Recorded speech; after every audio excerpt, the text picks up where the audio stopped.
ako mag-aano ako ng taklob ng aking bagong transplant na pichay. Kailangan natin kasi maano yung araw. Matindi. So ito using the coconut Shell. Like this, you put it On top? on top of the plant. Like that. Bakit English? Oh, like this. Kasi maliit pa naman siya. Pwede pa naman. Hindi ba mas mainit yan? Yan. Kasi ano naman kahoy naman si Bao. Kahoy, di ba? Kaya hindi siya insulator. Kasi, hindi naman kasi may singawan naman yan. Kaya nga din may butas Bakit Bao? Yun ang available Sabi nga, kung ano ang available sa iyong lugar, yun ang gamitin mo. Huwag mong pahirapan ang sarili mo. Kasi kasama rin sa income yan kapag hindi ka gumastos dyan. Yan.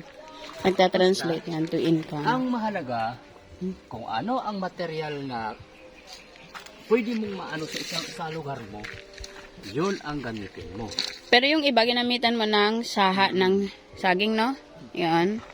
Kasi, Mas mahaba. para yung matatakpan. Mas matindi yung init sa kabila. Ibig sabihin, mas marami ang magagamitan. Ito, malaki-laki din na Paglalagyan. lalagyan na yan. Para hindi siya ayan. After a few days, saha naman ulit ng saging. Hindi na, mga lang ito. Pag nakapaano lang naman kumbaga tumubo lang siya Hindi na yung kasi bagong transplant pa lang, yung mga ugat niya, hindi pa Kahapon lang kasi sila nilipat. Di ba may transplant ka pang iba Na yan, hapon. Yan, ganyan lang. Di ba ang cute? Ganyan lang.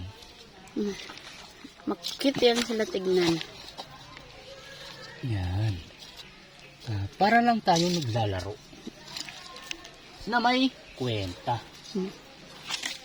Yan, ganyan. Handa. Ganyan. Kasi kawawa naman kapag sayang naman pag natusta.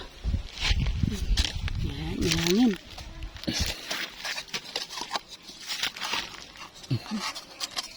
Hindi ko ma-predict kung saan yung lalagyan mo.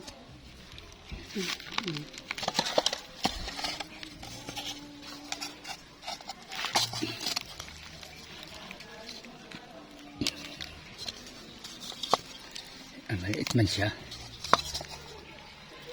Yan. Tingnan mo siya kapag natapos na. Oh. Isang plat na puro bao. Cute. Pipicturean kita Bao ang laman.